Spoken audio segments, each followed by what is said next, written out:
It's funny. I feel like I don't want to say that I know a lot about this, but I listen to a lot of podcasts and stuff where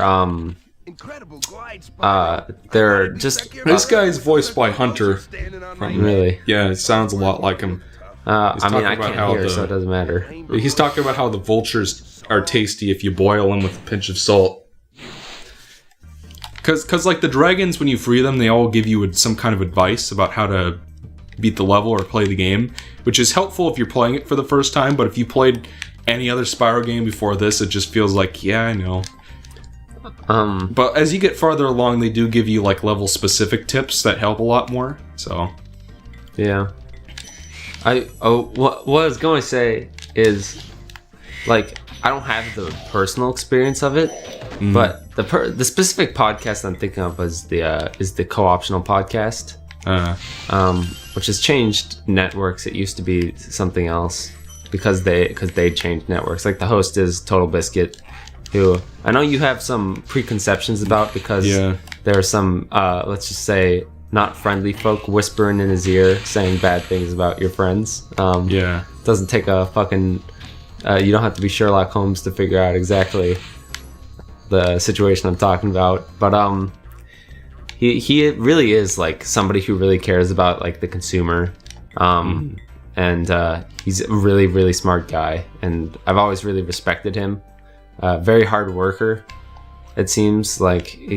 But he said that like comments also really bother him. I mean, they bother everybody. It seems like every YouTuber comes out and either like turns off their comments or just ignores them. Or the thing is that if you turn them off, then people accuse you of censorship. Yeah, which happened to him because he was one of the like few people who turned him off. But he said he did it because of the YouTube comments were just that bad. That's because they affected him a lot. A lot of people just have thick skin and can ignore that stuff, but I don't think you do. I would definitely wouldn't. Yeah, it gets to me. But he said. By the way, this game has a lot of old people jokes in it. Like if you thought all the dragons are like, Sonny. Like every other level, you'll find an old dragon. And it's just like, let me tell you a story, Spyro. I find it annoying. No thanks. Bye. I know it's pertinent to the game, but I find it annoying that you keep interrupting me to talk about the fucking dragons. Michael, I find it annoying that you'd feel the need to talk about the game. Well, it's like it doesn't matter. Like, who cares? Yeah. Well, like, I don't know. Maybe let me know if I'm getting grumpy again. All right. We need to take a snack break then. But Eric will have to get some gasoline. But because I was in the middle of talking about fucking Total Biscuit, like he said that he actually got to the point where he had like health problems because he was so stressed out, primarily because of the YouTube comments. He was talking to psychologists, and the psychologists are like, "Don't read comments anymore. You can't. Your blood pressure is too high," or something like that. Wow. Like he's come out and said that. And he's obviously not the only person. There are people who have quit YouTube entirely because of just mean comments. You know, there are some people have. Oh no! I died. I thought it took 3. That was only 2. No, well, Sparks was already partially. Oh, it goes by Sparks. Okay. Yeah. But yeah, when you have like a bunch of positive comments and there's one asshole who's like, when he lists off a paragraph, he probably already has like, you know, Asperger's or something. So it's like, just chill out and leave him alone. Like, who cares? Yeah, but I hate it when. I understand, but it's just something you gotta. I had another comment like that today. And so it was on my Sonic 2 video, which is already a big red flag. Basically, I was like... Because I disagree with you on that one. But most of the stuff you said. Sonic, well, not most of the stuff. Only it wasn't even like about like actually anything related to my opinion of the game. It was about, again, it was about, you didn't do your research. Know what you're talking about before you make a review. I cannot believe that there are people out there. Like, for me, I'd be like, all right, this... Even if I will honestly believe that you didn't know what you're talking about, I wouldn't sit there and leave a douchey comment. I just wouldn't watch you. You know what I mean? So, like, in the Genesis version who of are Sonic these 2, fucking assholes who are like... I don't know. God, I'm so angry. I gotta and this guy was also wrong. Because, like, he's... So, in the Genesis version of the game, Tails can't fly. They didn't put that feature into the series until Sonic 3 Knuckles, where you can fly as Tails. So you made some sort of comment about Tails not being able to fly, which he actually couldn't, but he thought, because he was thinking of the other version where he could. Well, no, like what I said in the video was that in the Genesis version you can't fly, but in the iOS Android version they add that back in, that feature, like it was in 3 Knuckles. Mm-hmm. And then this guy was just like, no, Tails could fly in the Genesis version. And then I also said that Knuckles was unlocked from the get-go in the remake. And then he's just like, but you even had to correct yourself and say that you have to have the Sonic and Knuckles cart strapped on for that to be in the game. And I'm just like, you shouldn't read your fucking comments. You said you didn't, but it sounds like you are. Yeah, but every once in a while, like, because like, you just give it a look. I get a notification for every comment. So can't you turn that off? No, you can't. That's really stupid. I would really wish there was a way to turn that off, but apparently YouTube thinks making a paid subscription service for the website is more important than fixing these basic features that really should just fucking be there. But I digest. And the problem with not reading your comments is then how do you interact with your community? Yeah. And usually people just grow thick skin. What you gotta realize is that one asshole who is A, wrong, and B, a douchebag who clearly has like some sort of like social, like is socially like inept. You just gotta learn to ignore those. Either that or not read your comments at all, but then you sort of lose that community interaction. Yeah. I don't know. It's just, you can't fucking win. For me, everything that I say is all theoretical. Because it's not like I've been there and can give you real advice. Most of it's from either stuff that I've heard from other bigger YouTubers or, I don't know. But, God, I feel like there was something I was talking about a long time ago that was it. Game Grumps, you were talking about. Yeah, I was talking about Game Grumps a long time ago. I just feel like that whole channel has become like before, alright. There was the JonTron era, right, where everybody thought that they were cool and fresh and funny because they were offensive and stuff and didn't really care and were just having fun, right? Yeah. And people were mad because Danny came along, but even then I was fine with it. And then even when I stopped watching it because I thought Aaron was too grumpy and all they were doing was making fun of Sonic Boom, which everybody and their fucking grandparents are doing. I was just like, all right, it's not for me anymore. I won't watch it. But it wasn't like I was like, oh, now this channel is terrible. But now I feel like now people are grouping it with like, you know, PewDiePie, Markiplier, Game Grumps, and that's kind of sad to me because I don't know. I feel like all these channels are changing for the worse, and it's kind of a bummer to watch. I mean, I guess it's especially starting to bother me now, but. I mean, like I said, going back to the thing. First of all, being hypocrite, talking about people being grumpy and making long comments about how terrible something is and how you should just ignore them. And then going on to make a long grumpy comment about something.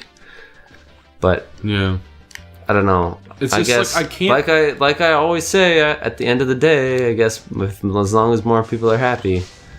Because, I mean, that's what I guess the way I see it is that if you're trying to make something that pleases everyone, you please no one. Of course. And I guess I just have to, you know, be a little bit more mature and realize that, hey, it's pleasing more people. It's making more people's lives better. So, deal with it. But it still is kind of grumpy when, you know, you see a channel that you used to love for like a very specific reason putting out like reviews, not like reviews, but like interviews with people who are like, so how are you generating so many clicks and ad revenue? And it's like all the stuff that I make fun of and they used to make fun of, but now are like, yeah, I got a huge paycheck.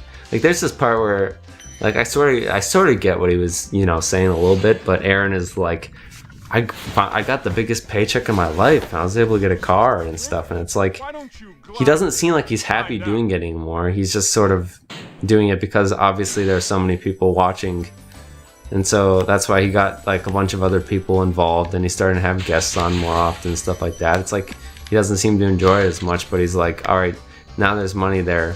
I'm hoping it's more because of the fact that there's so many people who enjoy it rather than just money.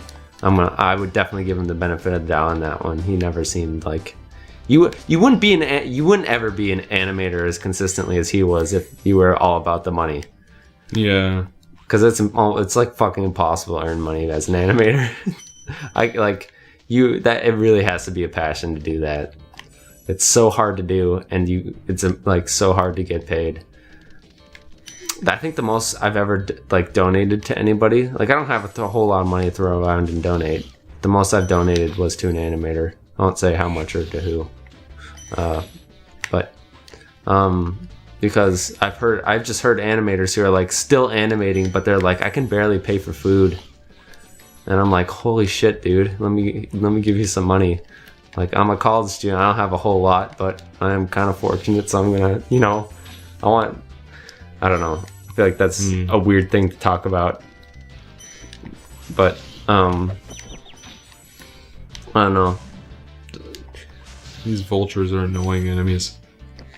See, that was sort of my problem when we sat down to play this game the first time. I felt like there's nothing to talk about.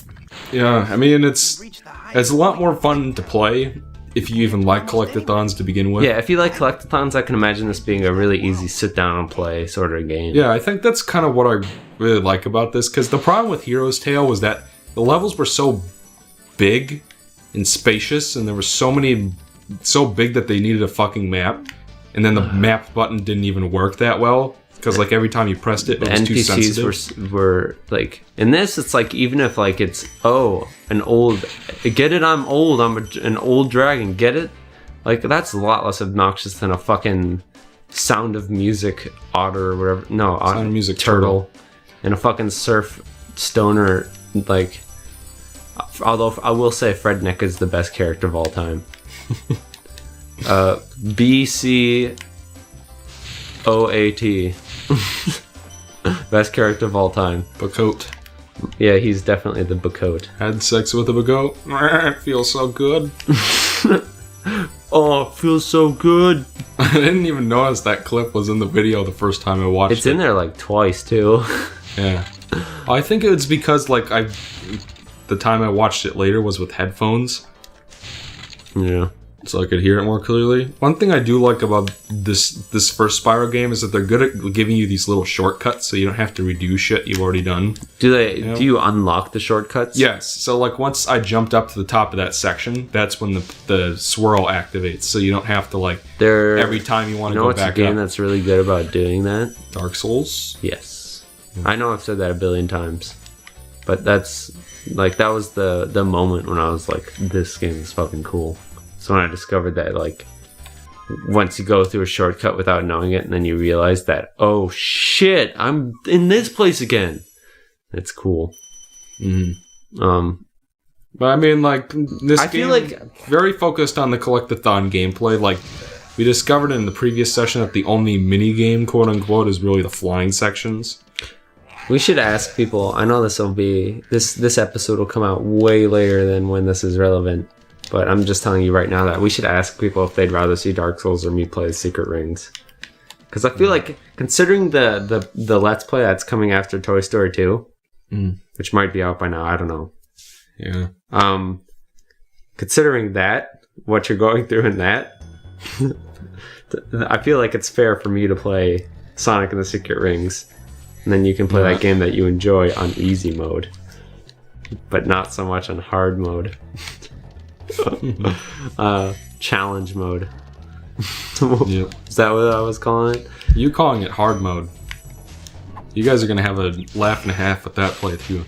Even you thought it was funny. I thought it was funny in retrospect. Yeah. At the time, I was really pissed off. I know. I can only imagine how bad it's gonna be when we fight like the. Yeah, that was like boss number 1, and you were like, stop it. You almost grabbed the controller away from me. I wonder if that series is going to start by now. Probably not by this episode. I mean, yes, by this episode. I don't know. But I feel like we should ask people if they'd rather see you play Dark Souls or me play Secret Rings. You can put the link in. Both those games are pretty long, though, aren't they? Secret Rings is not super long. Well, I feel like it is if you're not good at it, but I don't know. We'll see. I mean, it's gonna be shorter than Galaxy 2. But we gotta get the Spyro going. See, the problem is, it's like how far into this game are we? We're almost done with the second tier. I mean, this game's not very long. Like that other How many session tiers we did, are there? there are 6, but the 6th one is really short. 6 mascara tiers. So I mean, like that last session we did, we finished half of the game. Okay. So it's not We'll that probably long. do that much right now, or we could play some Mario Galaxy. How about we get as far as we did last time? We'll see what feel then. Okay. All right. So that we can sounds kind fair. of catch up. Because it only took us about 2 hours. I think. Took us. Took us. It's huge. Which series were we playing when I think it was, we were playing this when I just said some awful anti-Semitic jokes for the shock value, but it went like too far. I mean, that's every series, but that being said, this especially. I just remember you being a dick to me in this level. Probably. Like I was asking you about, editing duties, and you're just like, this is all your problem. Go figure it out. I forgot. We had like a real argument about editing. Yeah, and I got really upset and couldn't even talk for a little bit. And I felt bad immediately afterwards. And then, see, that's why we didn't like that whole. It was just a bummer. At least now we're having some like decent conversation, even if some people might find it boring. I personally find.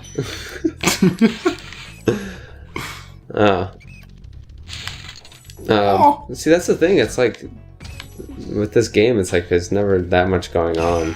So it's like, all right, what do we talk about next? I mean, and it'd be fine if we were, if it wasn't a let's play. Yeah, I mean it's because with let's plays, it's like you feel obligated to like. I mean, like I enjoyed this game more than like Banjo-Kazooie or Super Mario 64. I think, Really? yeah, really, because like I think what it is with this game, there's not so much backtracking going on. You can just go on a level and finish it in like 5 minutes and then just move on to the next one. Whereas with something like Banjo-Kazooie, the levels can take like 2 hours sometimes. Yeah, I haven't played Banjo-Kazooie, but I don't know much about that, but I'm sure people who are listening probably are more likely to with me. With collectathons, we played we obviously played through Toy Story 2. But by the end there, I was like there were like some really frustrating parts and like. Yeah, there's nothing like that in this game. The controls are pretty tight. But I was comparing it because I used to think, like, I had the impression that it was such an easy game to just pick up and play for fun or whatever. But then I realized, like, later on it gets so frustrating during parts that, like, it's not worth it. Plus, when you play a game like this, I feel like even I'm not a 100% completionist unless if it's a game I really love and there are plenty of arbitrary achievements to bash my head into. But then there's so yeah, I always felt like Toy Story 2 was just something you could pick up and play really easy. But after like getting to the later levels, I don't know if they'll be out by now. They almost definitely will be. Yeah, probably. By this episode, it's really hard. I'm trying to like guess when all this shit's coming out. Eric, take a stab at what numbered episode this is. This is clearly episode 9, obviously.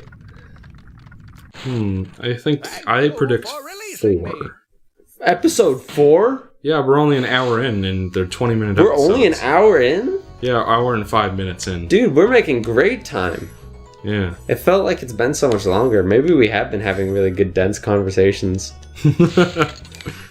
Yeah. But speaking of which, well, not really speaking of which, but just kind of reminded of the fact that when you play like Spyro 2 or 3 or any of the other games, like they sort of mix and match levels from way different sort of themes, Like you'll go to ancient Chinese level. Sort of Metroid Prime 1-ish in that they have like, alright, here's the ice level. There's probably a fire level. Is there? Well, I mean, where I was gonna go with this is this game feels more like gosh, what's a good comparison? Like Mario 3, where like you go to a world and it's themed. So like you go to the desert world and all the levels are in a desert. This is the desert canyon world. But then you get a level like this, it's just, I'm in the desert world and there's just an ice cave. Oh, yeah, that is... Mario 3 does do that. I suppose that's the closest thing. I just was, like, thinking of, like, Metroid Prime 1. And there are a lot of games that do this, but this is just the one that reminds me the most of it. Are there, the areas are, like, areas Aryan. that are, like, in everything. Aryan. A dangled Aryan fellow like your pal Hitler. You started it today. That was a scary laugh. I'm a scared man. But these fucking enemies in this game scare me a little bit. You know what? I feel it.